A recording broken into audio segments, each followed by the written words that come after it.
महिलाओं की शिक्षा की बात नहीं करेंगे, महिलाओं को रोजगार देने की बात नहीं करेंगे, उस पर झूठा चोरी का इल्जाम लगा के उनको इस बेरहमी से पीटा कि मैं आपको बता नहीं सकती। 13 आदिवासियों का नरसंहार किया गया था। मैंने अपने भाई से बात की जब उन्होंने मुझे प्रभारी बनाया। मैंने उनसे पूछा कि आपके मन में क्या है। मेरे भाई राहुल गांधी जी उस समय कांग्रेस के अध्यक्ष थे। उन्होंने कहा, देखो प्रियंका, तुम उत्तर प्रदेश जाओ, कितना भी संघर्ष हो तुम काम करना शुरू करो और याद रखो, ये कभी मत भूलो कि तुम्हारा एक ही काम है कि जहां जहां दुख है, जहां जहां पीड़ा है, वहां जाकर जनता के साथ जनता के मुद्दों के लिए कंधा से कंधा मिलाकर जनता के लिए लड़ो। मैं आपके बीच आई। सोनभद्र में 13 आदिवासियों का नरसंहार किया गया था।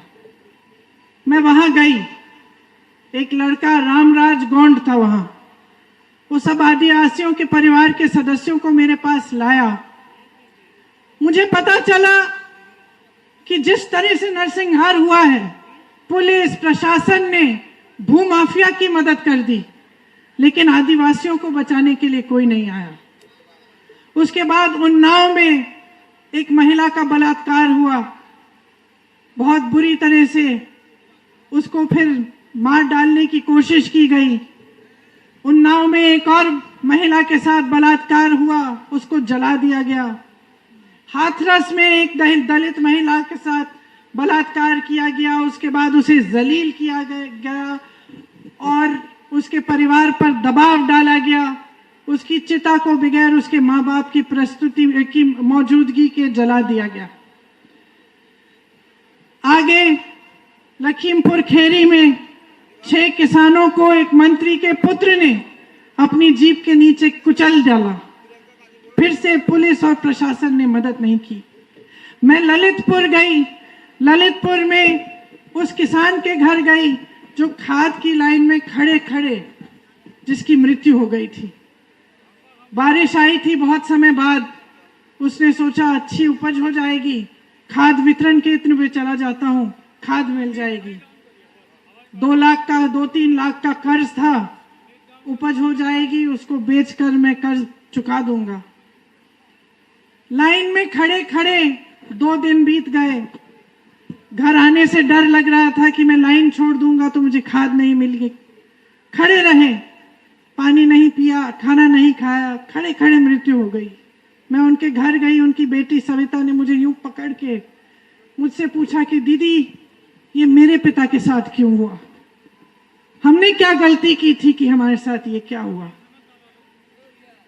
जब लखीमपुर खेरी गई तो एक किसान की विधवा ने मुझे कहा कि दीदी हम क्या करेंगे, हमारे लिए कौन लड़ेगा, हमारी मदद अब कौन करेगा? कमाने वाला तो चले गया।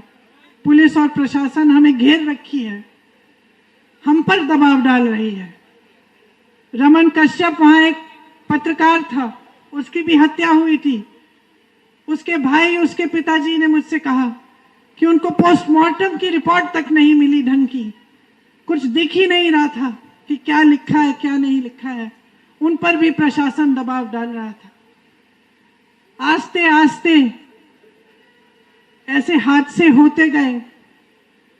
अरुण वाल्मीकि के साथ आगरा में उसके परिवार के साथ 18 सदस्यों को पकड़ के पुलिस हिरासत में ले गई।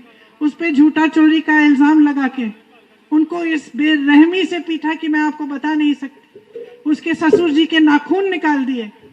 उसके भाई के हाथों के ऊपर कुर्सी रख के उनको दबाया। उसकी हर हड्डी तोड़कर उसको मार डाला गया। महिलाओं की शिक्षा की बात नहीं करेंगे, महिलाओं को रोजगार देने की बात नहीं करेंगे, ताकि आप कभी अपने पैरों पे खड़े न हो, ताकि आप हमेशा के लिए सोचें कि ये जो बोरा राशन मिलता है आपको, ये एक बहुत बड़ा एहसान हो रहा है आप पर। इसी तरह से नौजवानों, इन नेताओं को सब मालूम हो गया है, ये अच्छी तरह से समझ गए हैं कि वोट और सत्ता धर्म और जाति के आधार पर इनको मिलेगी, इसीलिए आपको कभी नौकरियां नहीं देंगे, आपको कभी रोजगार नहीं दिलवाएंगे। क्योंकि जब तक बेरोजगार रहोगे,